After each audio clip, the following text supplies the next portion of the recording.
Welcome to the very first episode of Biz Dev Quest, the podcast about video games, business people, and their quest for success. I'm your host, Gianpaolo Vernocchi. I am the co-founder and creative director at DestinyBit, which is a small indie studio from Italy that in 2018 released Empires Apart, which is a free-to-play, old-school, real-time strategy game inspired by the classics such as Age of Empires 2, Empire Earth, and all that good stuff. And last year, I had the idea of making a podcast about the business of video games, but more importantly, about the people in it. I'm a lover of long conversations, long form conversation, and I really like to pick people's brains about issues that I find interesting. And I met a lot of very interesting people in this industry, and so what I wanted to do is basically create a space where I could have conversations with people that are trying to make it in the business of video games, because making video games is getting easier and easier, but making successful video games is getting harder and harder. And so that is really interesting to me, and I really want to learn about everybody's quest. Where are they in their quest? What are they doing in order to reach their objectives, reach success, and all of that. Today's guest is Xavier Liard. He is the CEO and co-founder of Playdigious. Playdigious is a French publisher, mostly known as a premium publisher on mobile. They publish titles such as Dead Cells on mobile, and they are now expanding onto other platforms as well. But what is interesting about Xavier's quest is that Playdigious is not the only company he co-founded. He is also the co-founder of DotEmu, which specializes in modern releases of beloved retro games on PC, mobile, and consoles.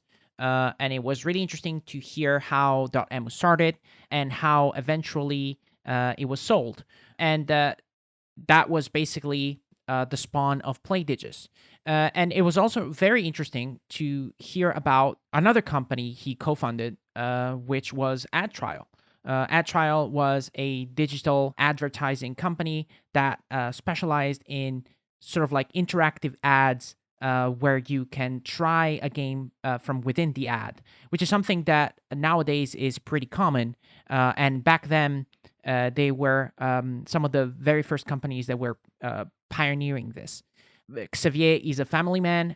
It was interesting to hear about how that changed his approach to business, or how that affected his decisions. And this podcast is full of tips for new entrepreneurs. Every now and then, Xavier just straight up stops and be like, if you're a new guy, or if I can give you a suggestion, do this. And that was very, very cool.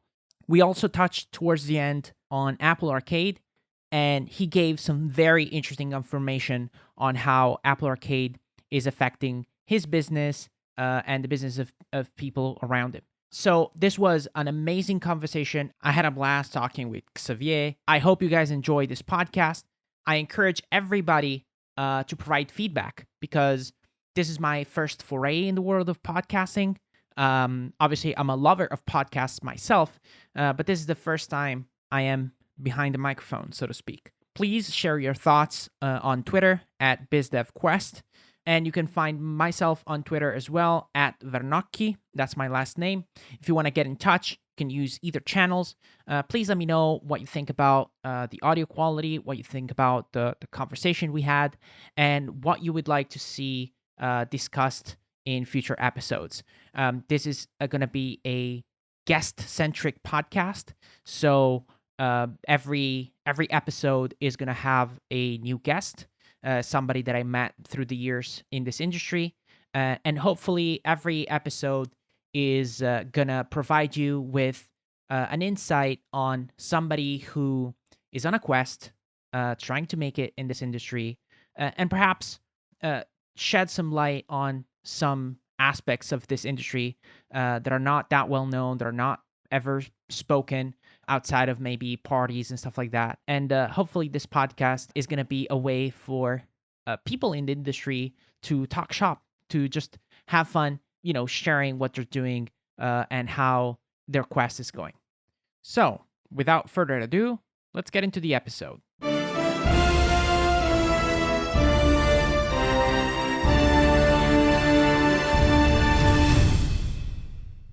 All right, Xavier, welcome to the podcast. How are you? Good. Thank you very much for inviting me. No problem, no problem. You and I met this year in Pisa at an event that was organized by ISV called First Playable. I guess it's our attempt as an Italian industry to, gather our forces and put them in front of publishers and stuff like that. How was the event for you? Yeah, honestly, it was not an event I initially planned to go, but I mean, I would say yes. Why not? It's an opportunity to meet some developer that we don't usually meet in some event, and also, yeah, Pisa is a very nice city, and I think it yeah, the timing was good, and yeah, and it was in the end it was a very very nice event. Has been I got a very pleasant surprise. Um, Also, we got a pretty nice dinner. Yeah. It was pretty cool. Yeah, very impressive. Good, good. I'm glad that you had a good experience. Obviously, you are the CEO of Playdigious. Playdigious is mostly known as a mobile publisher. One thing that was very interesting for me, Playdigious has been active for about 5 years at this point. But you co-founded Playdigious with you gotta excuse my pronunciation. I'm sorry, Romain Tisserand, Yeah, that's it. Yeah. and he was also your co-founder at DotEmu, and you guys have been working together for what now? It's like 12 years almost. That's a very long relationship. How did you guys meet? Yeah, good question. So, back in school, in college, we kind of used to know together. We met in engineering school basically, and Roma was working on some emulation software emulation tools that let people play directly in a web browser for some kind of Sega Master System or um, SNES Hmm. and all this kind of stuff. And on my side, I was kind of more interested into entrepreneurship. And I kind of work on a startup launch when I was a student. So the startup name that I changed to Influence right now, but before that it was RTGI. It was kind of the idea was to have some tool to analyze the relationship between brand and website and to create some kind of map Hmm. to take decision. It was a great first experience for me, and at some point Roma has been reached out by several company. So the NDA is out now, so that's fine. So Electronic Arts reached him, BlackBerry reached him to acquire part of his technology, and at some point we kind of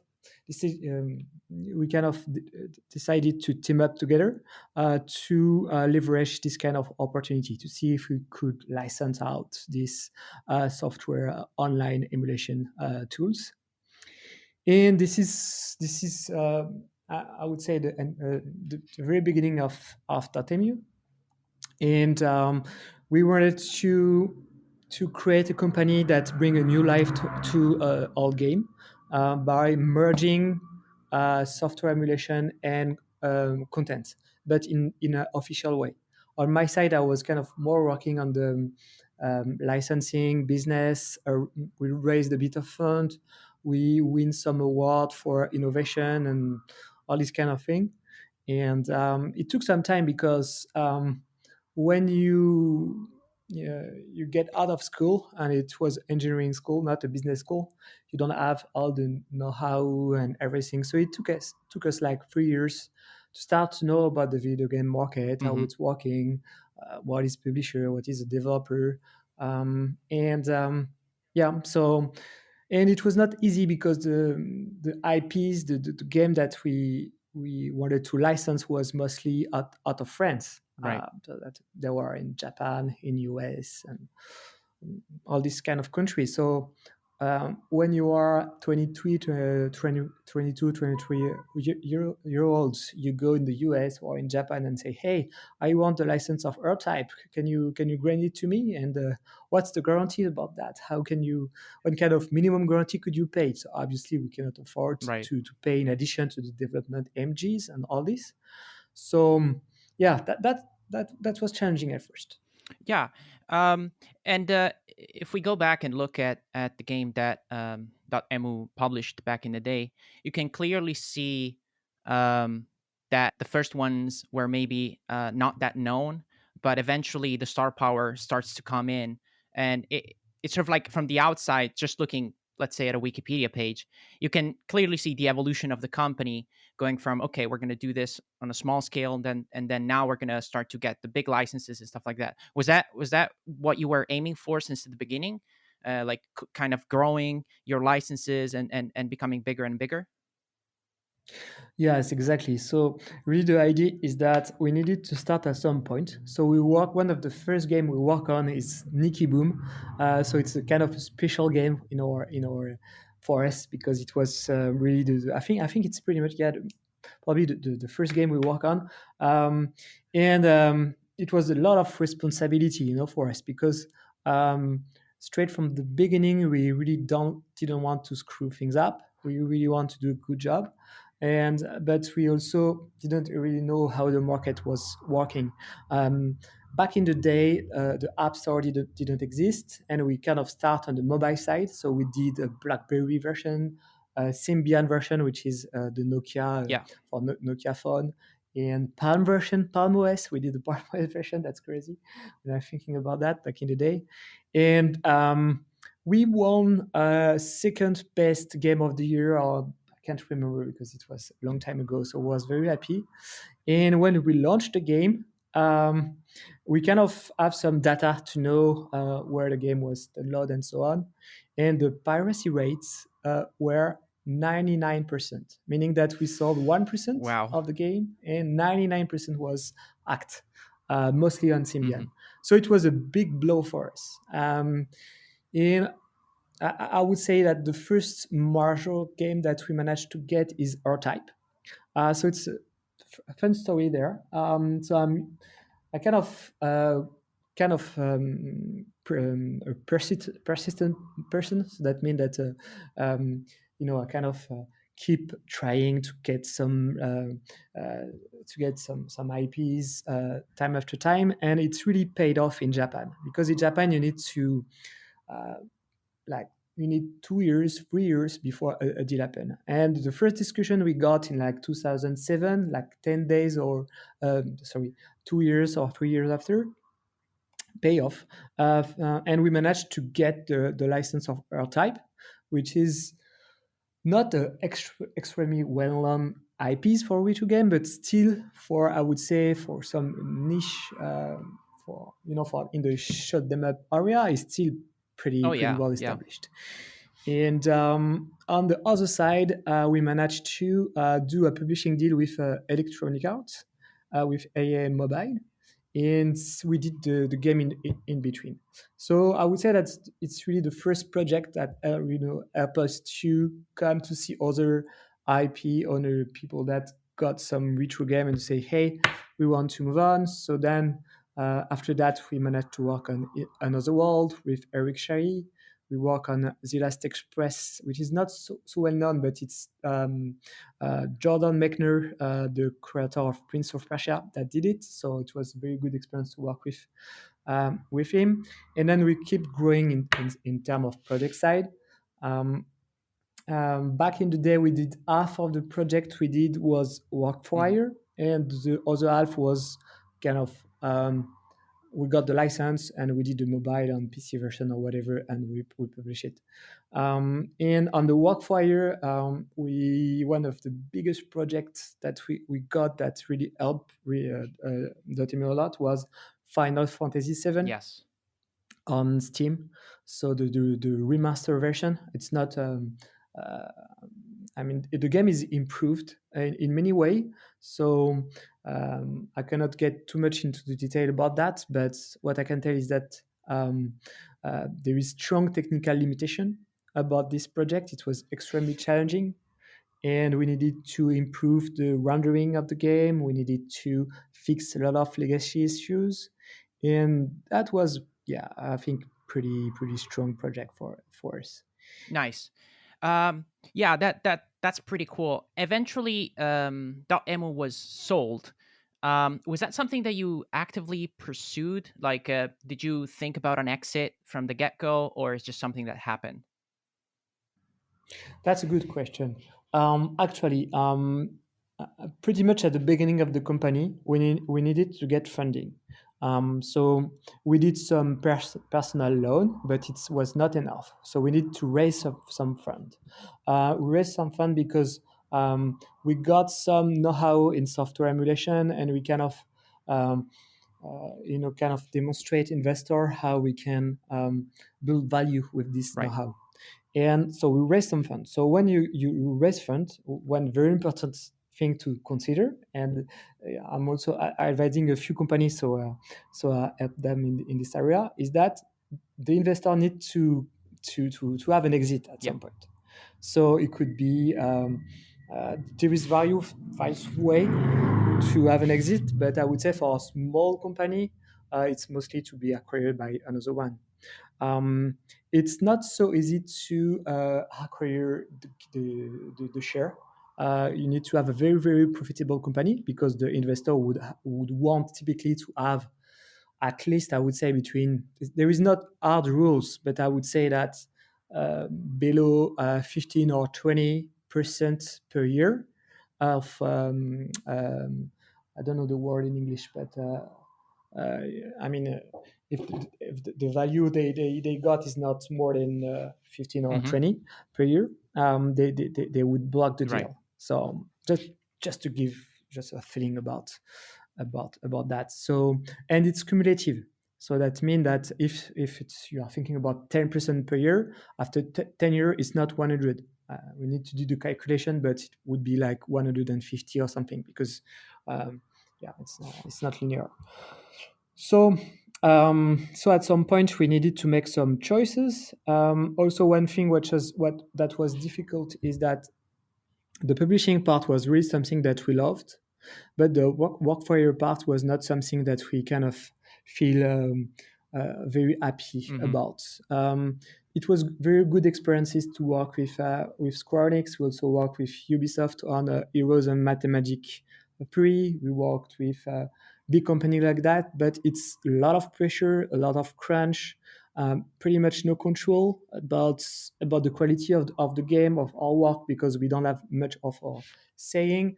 I cannot get too much into the detail, but for example, there is a great project that we work for like one years, and at some point there is add-on. We really wanted to have all the add-on of the game released, so we came to see the company that paid us and say, okay, to add the add-on, it was not crazy amount, it was like 20,000 euros or something like that, 20K, and say, hey, we are okay, we just pay us 10K. We would lose money, but not too much. But at least let us add the paid DLC. And they say, oh no, it's complicated. You need to go to upper management. The timing is too short, and Hmm. so on. And obviously, what happened is that the game has been released, and then people was pissed, and the rating was not good, and so on and so on. So, in addition to put a lot of stress on the company, on the people, because when you have a deadline and you are doing a work for your job, you need to hold the Yeah. deadline. So that means that you need to, at some point, we spend like 1 or 2 days working 24 hours, staying. It was not frequent, but it was like once every like 2 or 3 months, and it's extremely, I would say, Yeah. destructive. It's not good for the team, not good for us, not good for the family, and so on. And at some point you don't create much values, I would say, if you don't have choice, because um, you do some work for a year, and you can be lucky. You can find some company that understand all this and could be flexible. But at some point, that's that was not the best. Yeah. So we were not, 100%. We we really wanted to sell the company at some point, but not at any Mm. prices. We got a great team, and to be frank, most of the time when you sell a company, it don't work. The future is not Mm. bright, mostly for the people that is in the company. So we were very afraid about all this, and but at some point we needed to find a solution for the investor.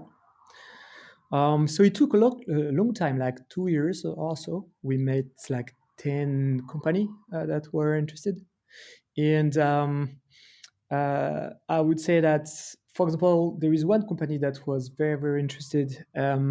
However, at the second or third meeting, someone came and say, all right, please have a list of all the company all the employees of the company, and tell me about their added values and so on. And here are the list of my employees. Could you list which people we should fire when we acquire your Oof. company? I was like, are you serious? Yeah. I was kind of looking with my with Roma. I was like, okay, this I cannot, tell rude words on Yeah. the podcast, but you can imagine how we reacted. And yeah, and in addition to that, the guy was very arrogant and so on. So we know that even if the amount was quite interesting, it was really a no for us. And honestly, we're a bit lucky to find a serial family. So the company that, it's not really a company that acquired DotEmu, is kind of a family business, a family of entrepreneur. That's the kind of the father of the Mhm. family has been working in very top high level management, acquire a company, sold them, make them grow, and so on. And his son was starting to work in the video game industry, already have some experiences as creating a few company, but it was difficult to grow up. And we honestly we have very, very good fit. So it's so Cyril Imbert, who took back the company.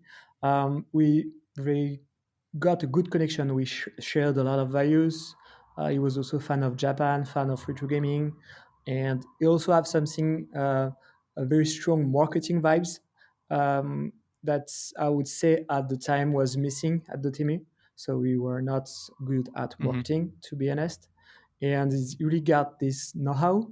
And we say, hey, that's a good fit, because at some point we were also a bit on the corner at DotEmu. Is that back in the day when we start doing retro gaming, it was pretty much nobody were doing this. Only Nintendo start to launch a virtual console. It was in 2006, but that was pretty much that.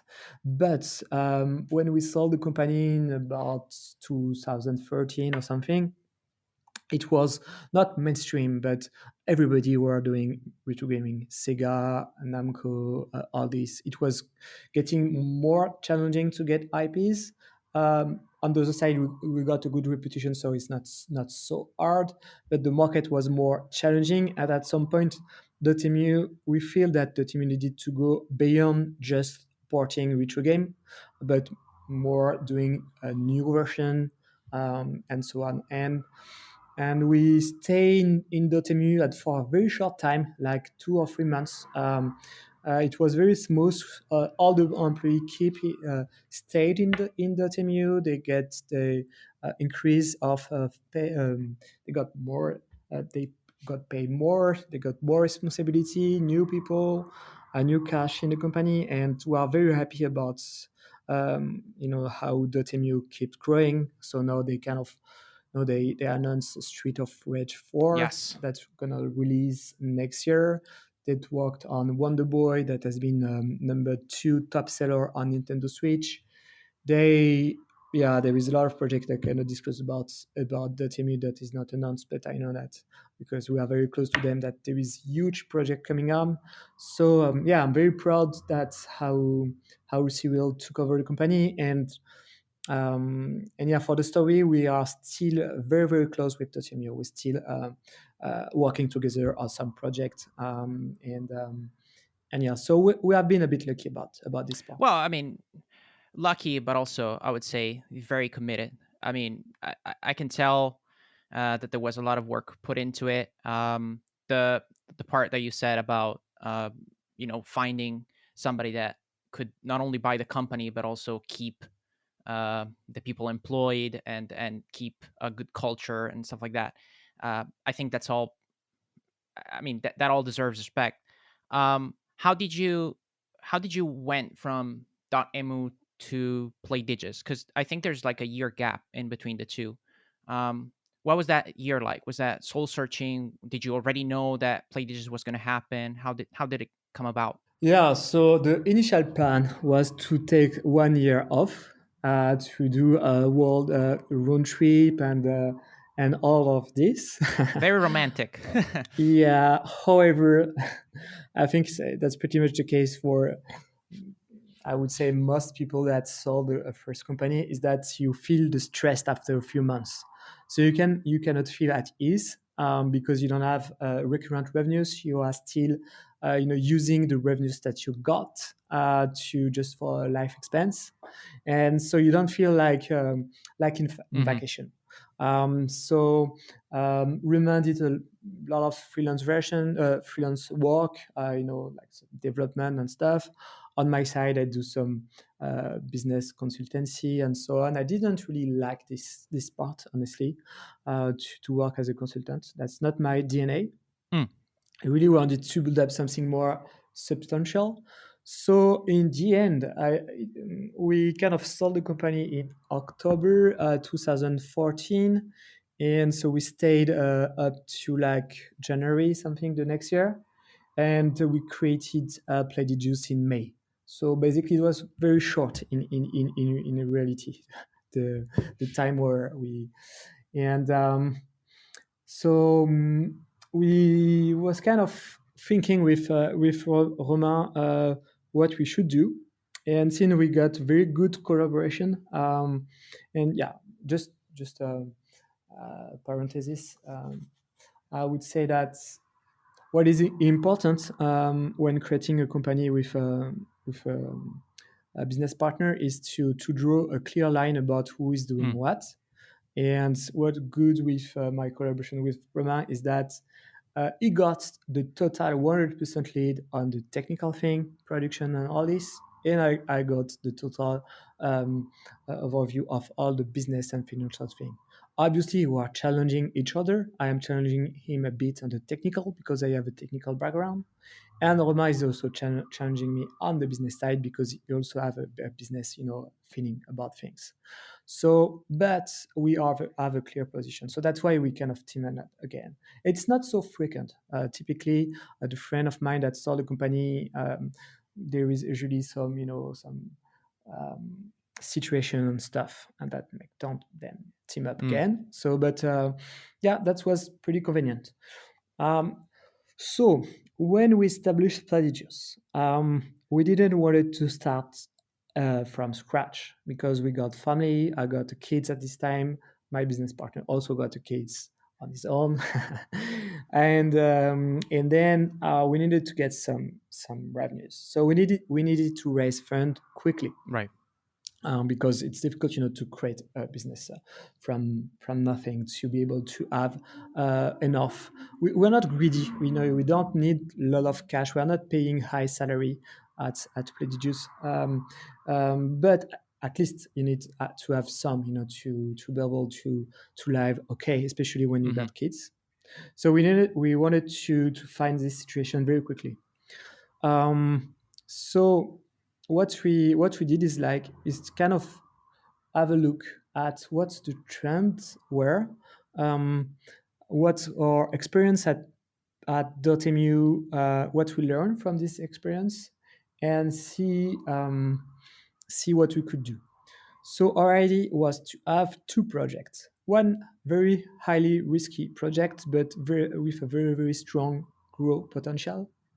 And one other project that was pretty much very close to what we did in the past, that we have some network, some know-how, and kind of business where we don't conflict with DotEmu interest, because obviously we got a non-compete Hmm. clause. So that's and even if we didn't get the non-compete clause, we would not, take over and redo the same thing as DotEmu. So the solution we find, and that we also share to DotEmu very quickly, is to say, okay, let's do exactly what we did at DotEmu on retro gaming, but this time on indie game. So the only difference is that it's also more modern game, where we manage the porting of the game, the publishing. We already have a good now on mobile, a bit also on console, not as much as uh, in the meantime, the Temu built a much stronger know-how on console, but back in the day, we got a little bit of know-how. On Steam, we were kind of quite used to this. And the idea was to say, okay, we'll spend 20% of our time, 20 to 30% of the time on the, I would say, easy business, because we know that well, but we know that it's not innovative. We won't raise funds from that. We won't grow quickly from that. We need some time to build up step after step, to demonstrate to the indie dev that we can take care of the IP, that we can build a business about that, and all of this. So we start with small game in this space. We start on Pick the Cat, on Mechanic Escape, and game like that. And after we got some figures, we get bigger deal like Evoland, like Oki Golf, and so on. So it was growing. It was doing fine. It was not. It was not enough to fully rely on this, but it was some kind of security net. And the other 70% was much, I would say, much more dangerous, ambitious, and basically that was another brand which is not Playdigious, that is called AdTrial. And the idea was to say, okay, it's really not really linked to the Playdigious business. As of today, it was more like we know the mobile market pretty well, and we know that the trend was the free to play. Free to play game was really the big market. It's still the Yeah. big market on mobile.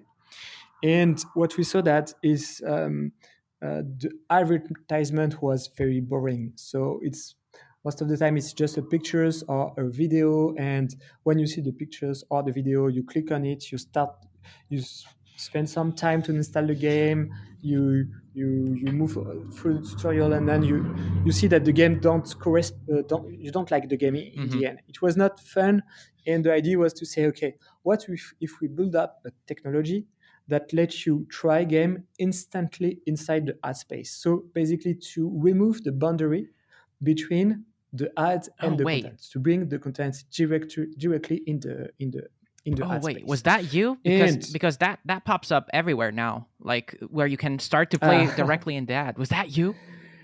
that's no, it's not Okay. us, because otherwise, but you will see. So back in the day, it was 2014, and I would say, okay, at the time it was pretty much non-existent. There is some kind of mini game that has been redone, but really, really bad quality, and it was absolutely not Yeah. mainstream.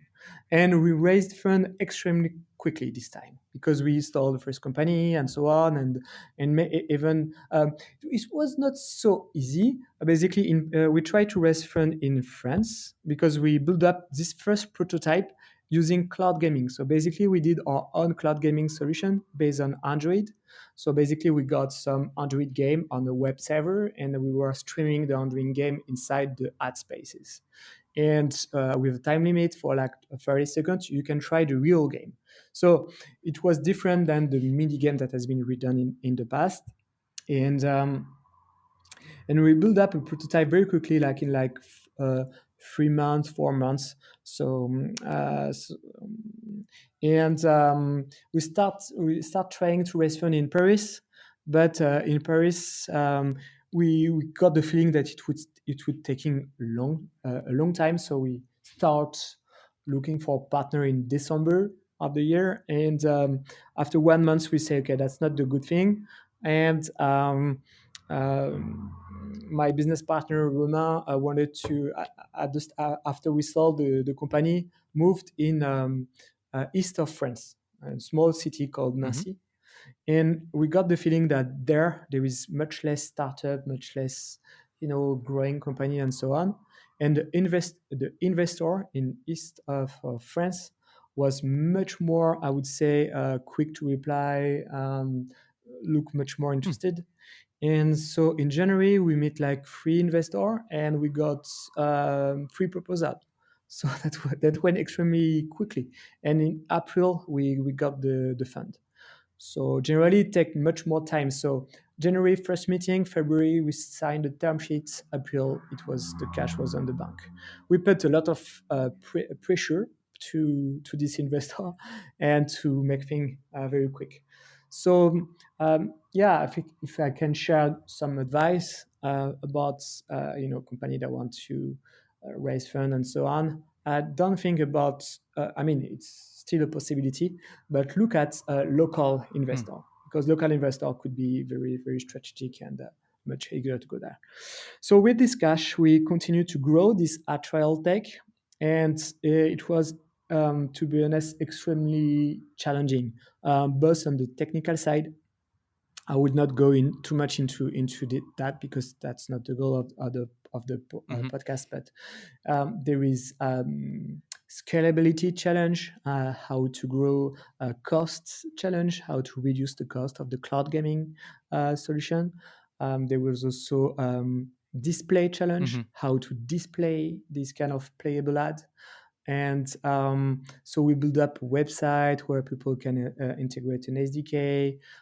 We did a lot of partnership, attribution, and all these things. We ran something like 10 million cloud gaming sessions, so ad session. The result was not as good as we expected, but it was still pretty okay. So I would say the difference between a video was not as huge as we expected, but it was more performing than a Mm. video. And what we have seen is that the issue we got is there is existing ad spaces in video game. So typically it's rewarded video, or it's display automatically at some point. And the problem is that the experience we wanted to bring, where people can try a game, didn't really fit with the existing uh, ad space. So the conclusion at some point, after a few years of trial, was that we needed to create a new space that people know in advance that it's a way to discover a new game. So it was a new button is, for example, try game to unlock this thing, in addition to watch a video. And the fund and all the energy that would need to be done. And yeah, we when we did, because the back in the day, I played it just a few years ago. We also work on free-to-play Mhm. game on mobile. So we use our AdTrial technology to improve the revenues of our free-to-play game on one side, and also to do some user acquisition. And when we create new ad space where people can decide on their own will that they want to try a new game, to unlock a virtual currency or whatever, the performance was like 3 times or 4 times stronger that rewarded. And I think it was a win-win thing, because for people it's better, it's a good thing. They could discover game without the all the drawback to install the game and so on. And if they don't like, they can shut the ad. But yeah, I think it brings values to all this. And so it was like 2 years ago that we kind of came to this conclusion. And at this point, we needed to make a choice about what do we do. Should we focus on AdTrial? Shall we focus on publishing side, because the publishing side was kind of growing after the success of Evoland and Evoland 2. So yeah, at this point we needed to make a choice, and the choice was, if we wanted to continue growing AdTrial, we got two options. First option was to team up with a partner in the ad industry, or to raise a lot of funds. So yeah, and I would say so. Yeah, before this podcast, you sent me some leads about what we can discuss about, and one point suggested was a balance about, personal life and Yeah. business and all this. And um, when you really want to, the AdTrial thing could generate hundreds of millions euros after a few years, could, if we put the energy on it. However, we need to dedicate it absolutely 100% of all our time, to be efficient. So to have to sacrifice everything, and to be extremely ambitious, to take a lot of risk, to raise a lot of funds, to move to the US, or I don't know, or to China or whatever. Um, France was possible to stay in France, but really we need to grow very, very, very quickly, because in the meantime, what is now the playable business, that was like less than 1% of the market back in 2014. I would need to check about the figures, but I would say that it's a very, very large good part. So maybe not half of the ads spending, but very, very strong share. More than 10, I would say more than 10 or 20%. So it kind of skyrockets. So the competition was extremely fierce, and yeah, we needed to make a choice there. However, there is two challenge. One challenge is that we really needed to dedicate everything for this project, and I would say that could soon really not ambitious, but when we with Roma, we with my business partner, we tell we share a lot of things, but not everything.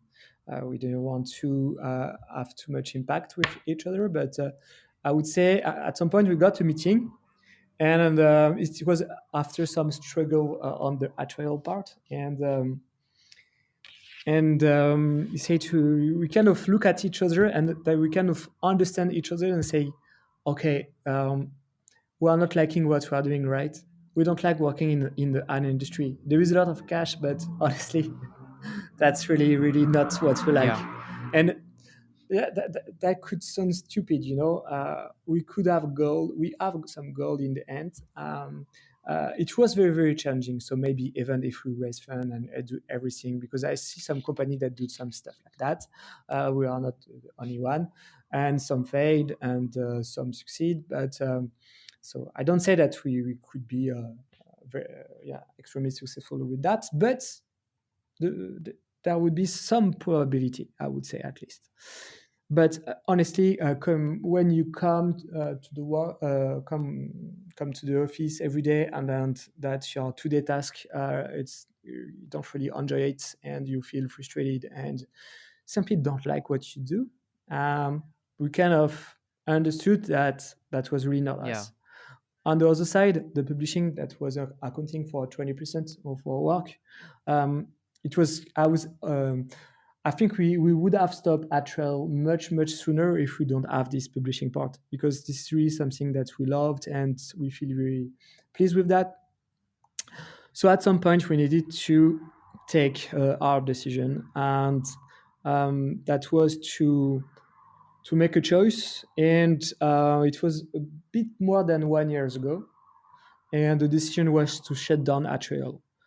One opportunity would be to find some company to acquire AdTrial, because we have been in touch with quite a lot of companies that wanted to acquire AdTrial, but we know how it is. It takes a lot of time. It takes 1 year or 2 years of hard work, and then if you set a tech, you need to put people on it, you need to update it, you need to follow up Yeah. for like 2-3 years. So that was one of the hardest decision on the business side, and still even today I am a bit frustrated about that. But I think it's one of the best decisions we took to shut down a services that cost us more than €500,000. To say, okay, I'm losing all this money, and I allocate all the resources that were working on AdTrial to the publishing Hmm. side. That was a very tough one, and but I would say just 6 months after we took this decision, we got two good surprises. Firstly, people that were working on AdTrial was very happy to work on the publishing side, and even more than that, they were more productive. They were more into it, more happy, and so on. And because we are kind of we have developer that was doing some virtual thing, a very high level programmation, stuff Yeah. like that. So we feel a bit nervous to say, okay, you would do a port of the game after some high level stuff, but yeah, we got a very good surprise about this. And also we decided to stop the free to play part because it was taking a lot of Mm. time, and we were not that much successful about that. We keep the free to play activity because we got a trail, and that the match was good, and so we decided to stop all the free to play and to reallocate everybody on the premium publishing part. And honestly, starting from this, the company really Hmm. skyrocketed.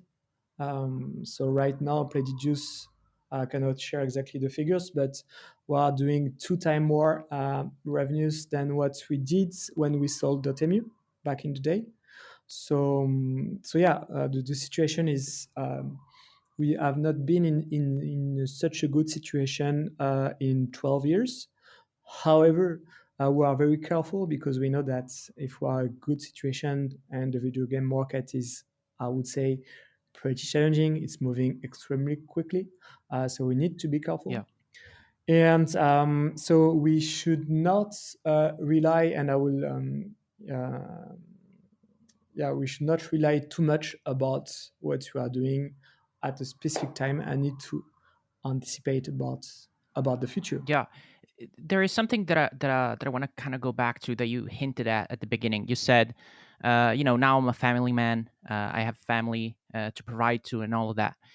So uh, this is interesting because at the moment I do not have a family, but I am an entrepreneur, and when I make decisions, I might decide to risk more, risk less, and stuff like that. But I kind of wonder when you think about this other company, when you think about Playdigious, whenever you make a decision, do you kind of is there a part of you that is like, I don't want to take any risks because I have to have a revenue at the end of the day? Or how do you keep that balance between pushing forward, so trying new things, but at the same time uh kind of staying more on the safe side, sort of thing? That's a very good question. I would say that's the third reason why we sold DotEmu. So at DotEmu, we got very low, I would say, comparing to. So we didn't get very high Hmm. salary at DotEmu, even when we sold the company. So we didn't have much cash. And the good thing was to say, okay, I'm selling this company. I'm putting some cash somewhere, so it gives me more stability for the family. So I know that even if I get like 1 or 2 years, between a few years, I don't have revenues.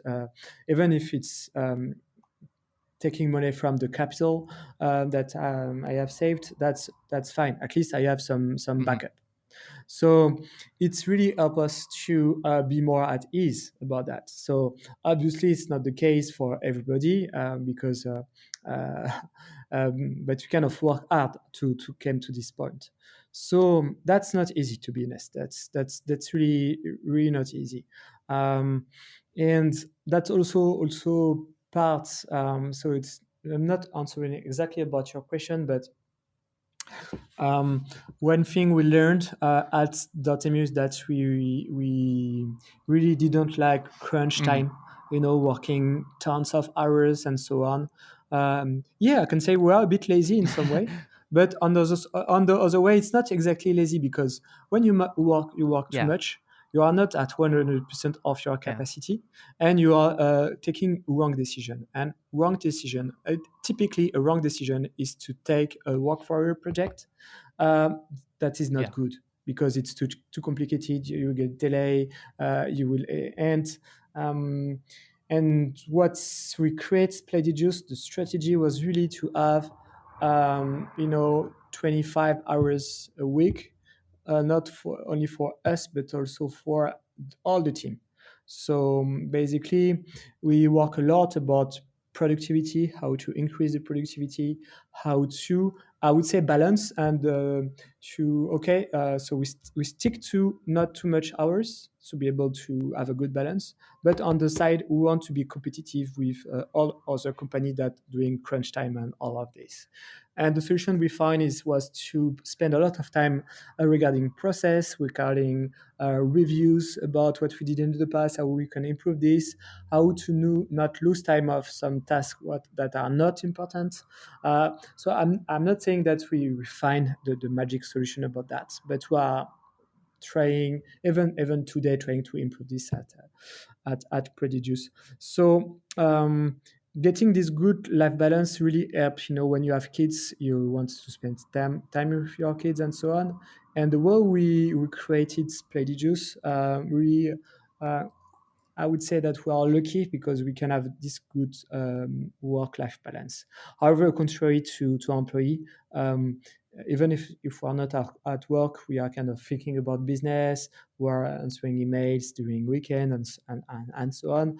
But we kind of put up some process and tools that could bring this kind of balance. That yeah, So that's yeah, pretty fascinating. I mean, I almost want to do a whole podcast about that because um, that sounds really interesting. I mean, it's sort of like the evolution that every company I think should make nowadays.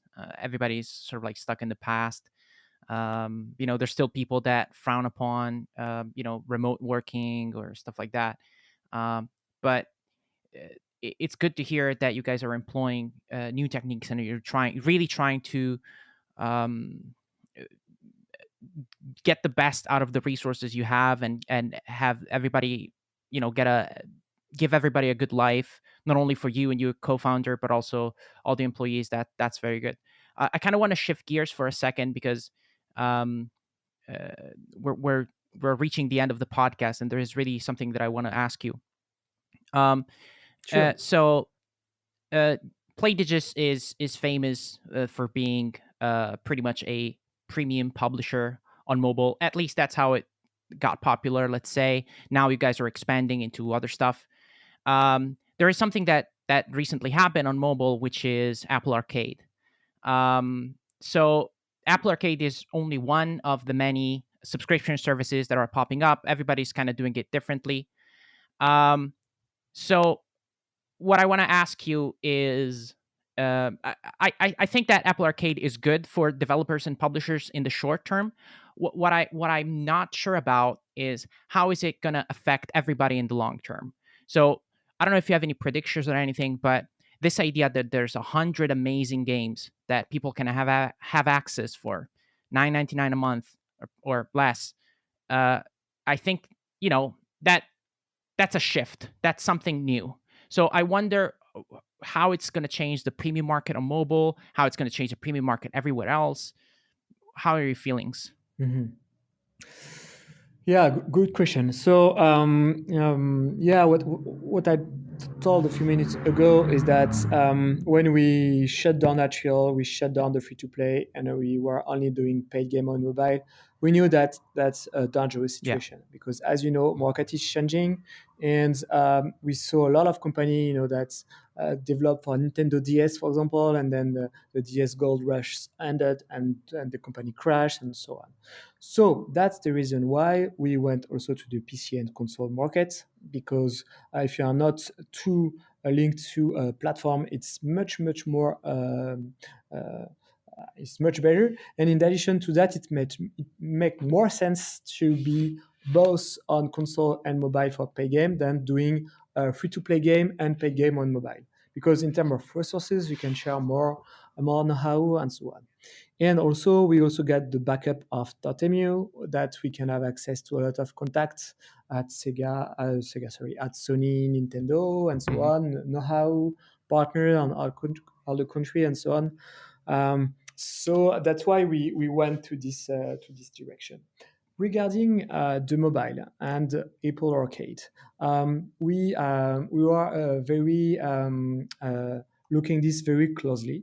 So for confidential reason, I cannot disclose anything about our project and Apple Arcade. Just wanted to say that we are we really want to work on Apple Arcade at some point. I think there is I think there is a probability that we would be there. And one of our first concern is that a few weeks before the launch of Apple Arcade, we launched our biggest mobile title ever, which is Dead Cell Mobile. Yeah. So Dead Cell Mobile has been more than a year of work, a lot of polish, a lot of back and forth, and we are very happy about this because the rating is extremely good, 4.8 out of 5 as a worldwide rating on mobile. It was absolutely not obvious because it's when you look at the game, you say you really need to play with a controller. It would be a crap mobile and so on. So we are very happy that people are happy about that. And so we carefully do some stats and so on to evaluate the impact of Apple Arcade on the sale of on the revenues of Dead Cell, but also Cultist Simulator and other Evoland and other big game on mobile we work on. The conclusion that I can share, without getting too much into the detail, is that right now, Apple Arcade don't have impact, at least for the game we are working on, the kind of game on I would say strong IPs. So that for Dead Cell, for Cultist Simulator, for Evoland, there is no positive impact. There is no negative impact. It pretty much didn't change anything. Interesting.